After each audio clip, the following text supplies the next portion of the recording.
Hey y'all, Roxanne here. Today I want to talk about long COVID fatigue, and pacing. Now, if you watched my long COVID and mental health video, you know that I just learned about pacing maybe 2-3 weeks ago.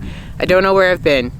Now that I know about it, it's everywhere and it's in every talk that I'm listening to. So somehow over the last year of listening to researchers and going to presentations and talking with so many doctors, I missed the idea of pacing.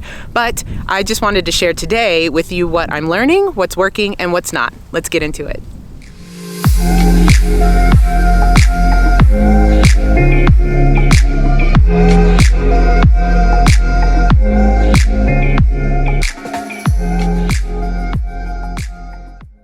Okay, so if you're unfamiliar with the term of pacing or the concept of pacing, it is an energy management strategy or technique that is used in helping people who are dealing with conditions like chronic pain, ME/CFS, so chronic fatigue syndrome, fibromyalgia, and people like me who are dealing with long COVID and COVID fatigue. And it basically focuses on figuring out where your energy threshold is and living and operating below that. One of the things that it tries to help people do or learn is figure out how to limit the frequency of their post-exertional malaise crashes, which if you deal with any kind of fatigue issues, you know that sometimes it's just debilitating. You're not able to even function in life if you kind of go above that threshold. So it focuses on doing what you can within your limits and being okay with that, which is really hard if you're someone like me who was able to, work, go to grad school, do all the things, long road trips, go into the mountains, hike solo, just do all of this stuff, work out, which I miss. Because I am still trying to figure out where exactly is my energy threshold. So one of the things that has really helped me, especially with work and just all of the things that I have to do throughout the day because adulting, is I actually take breaks. I mentioned it in my COVID and mental health video that I have timers on my cell phone that basically every 2 hours tell me that it's time to get up from my computer and go do something else. Take a break, go outside, go for a walk, grab some food because that's necessary. But just anything to kind of break up and give my brain a chance to rest. The other thing that I do, before I was learning about pacing and had even heard the term, is I do these things called Soulcare days where it can be a random Tuesday, random Friday. It doesn't have to be a holiday. I take off of work. I take PTO and I just rest. So it can be that I stay in bed and I watch Netflix or try to read a book or something like that, or I jump in my car, get out of the city, get away from screens and go into the mountains and just breathe. So rather than talk about it, let me show you what that looks like.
You guys, I came home from that day in the mountains so refreshed and so happy. The drive that I did was only about an hour or so away, so it was relatively close. It was during the week, so there wasn't a lot of traffic. When I got out there, it was basically me and a bunch of retired folks that were taking pictures of the scenes and the foliage and things like that. There were some families that were doing the fall shoots, because fall in Colorado, especially my area, lasts about 2 weeks, so you have a 2-week window to be able to see anything before all the leaves are gone. So it was just so great. I was able to travel and do everything at my own pace for that day. When I was tired or felt like, okay, I think I'm done, I just came home, and it was just the best thing. So I knew that I was meeting up with a friend of mine, Allie, who I love and adore, the next weekend. So I reached out to her and I was like, hey, people are posting these amazing photos of another area.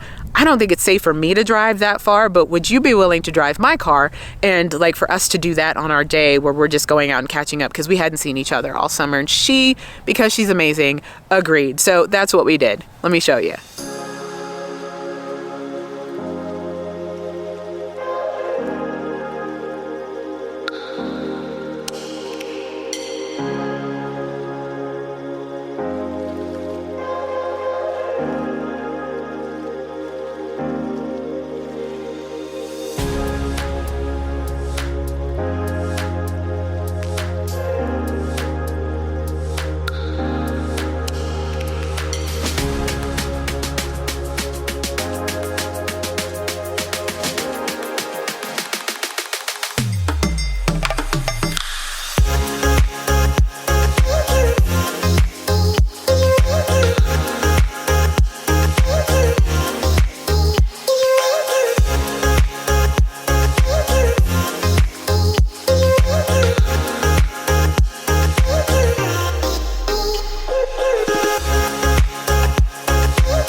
So I came back from that trip. I knew that I was going to be tired because the drive that we did was a little farther out. I think it was 3 hours or maybe 2.5 hours there, 2.5 hours back.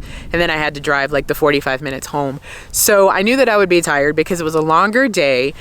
We went farther out, all the things. What I did not expect, though, is that the next day, went about my normal routine that night, woke up the next day, went about my normal things. By about 1 o'clock, I could not stay awake. I was actually on my family call. We do a weekly video call with my family just to catch up and see each other and keep in touch and all the things. And I literally crashed and burned during that call. I could not stay awake. I stopped talking and they were like, okay, she's done. Why don't you just go take a nap? Because you're not even here. You're not even participating. So I ended up having to walk away from that call and just go to sleep because I could not stay awake. So what was different? I mean, what happened? So one of the things that in deciding to do this video, I talked to my friend Allie and I told her, just what had happened. And she said to tell you all that she's exhausting. She's not exhausting. She's actually amazing. But I had to really examine because, again, living below that energy threshold and figuring out,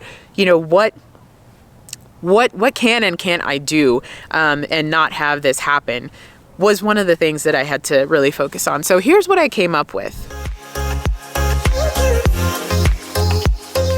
So I think the first thing is that I really wasn't paying attention to my physical limits. And I don't think it was just that day. I think it was the days leading up to it. It had been a really busy week at work. I think that I probably wasn't sleeping as much as I needed to be sleeping and kind of managing my sleep hygiene and all the things with that. So I went into the day kind of full, kind of excited, but I didn't realize that I was already starting at a deficit. So in going farther out, spending more time on the road, doing, a longer day, having to drive home at the end of the day, all of those things kind of added up and brought me to the place where I was over my energy threshold. So with pacing, that makes sense because to me, when I think of it, it's automatically oh, okay, physically I was exhausted and so it just showed up the next day. But I think there's more to it than just the physical aspect. So I think the other way that I exceeded my energy threshold during that second trip is mentally. It's one of the reasons that I take those breaks at work, but I didn't quite think it through that, going on this trip with Allie, it was a short, day-long trip, but it was kind of like going on a road trip with a really good friend. So we were catching up on all the things. It was, a lot of communication, a lot of talking, a lot of mental processing. What she was talking about, Allie is scary smart, and I love that about her because she challenges me. But in connecting with her and connecting with anybody, really, you're expending a lot of mental energy that you don't realize that you're using, or at least I don't realize that I'm using. So being with Allie that day, who is not exhausting, she's amazing, but being with her and talking to her throughout the day and, connecting, processing, doing all of that stuff was consuming energy that I didn't realize was being consumed. So I think that's another thing that for me personally, I have to be careful of in making sure that I am, especially when I'm connecting with people that I love and adore and I haven't seen for a really long time, that I'm being mindful of how much time, how much energy, mental energy it's taking to do that. And then on top of that, I think the third thing is,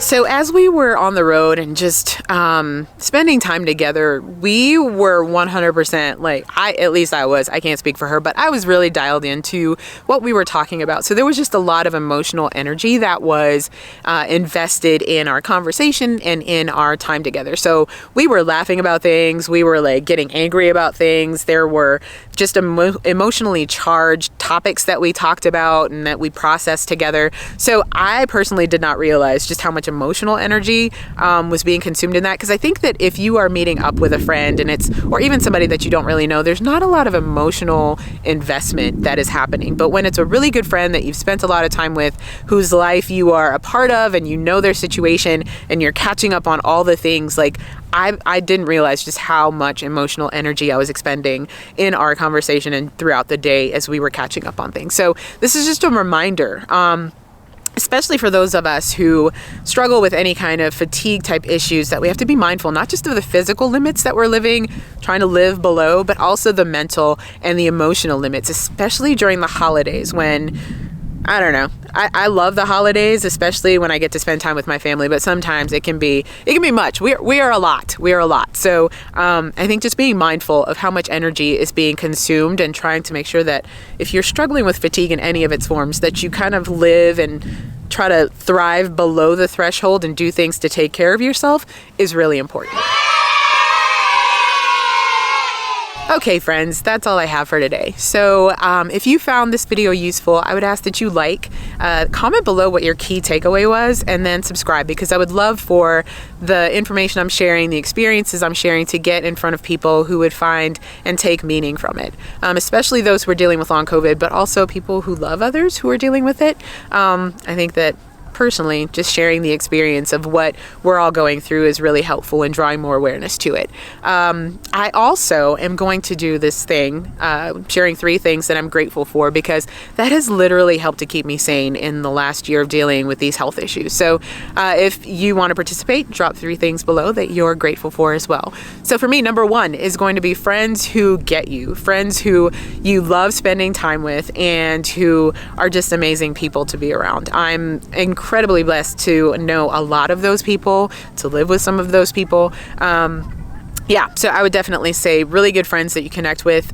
Pretty hard for some people to find, but I've been really blessed in that area. Number 2, I think, is going to be another friend. So friends who know you well enough that they don't try to make you eat things that you don't like. So it's Thanksgiving and I just don't eat birds. My stomach doesn't do well with them. So I have a friend that literally was like, hey, you're coming over for Thanksgiving, I got you a ribeye. Love you.